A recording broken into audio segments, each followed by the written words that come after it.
Kids Level Calamansi Relay. So dahil kids pa sila, ang instruction na ginawa ko ay kamay ang gagamitin nila sa paghahawak ng kutsara na sa halip na bibig upang ilipat ang kalamansi mula sa kabilang upuan patungo sa inuupuan nila ngayon. So ang mananalo dito ay magwawagi ng 200 pesos. Bata, kamay na, kamay.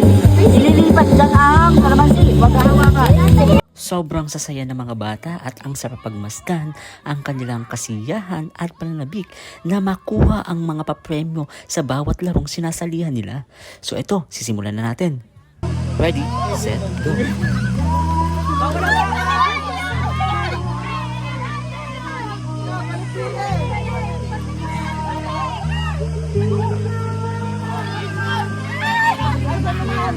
Bawal hawakan!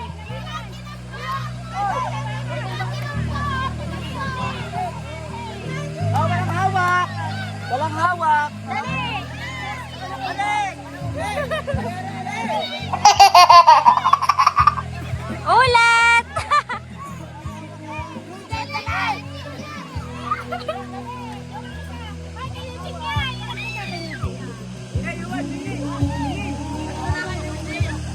Dali, Eugene! Ulat!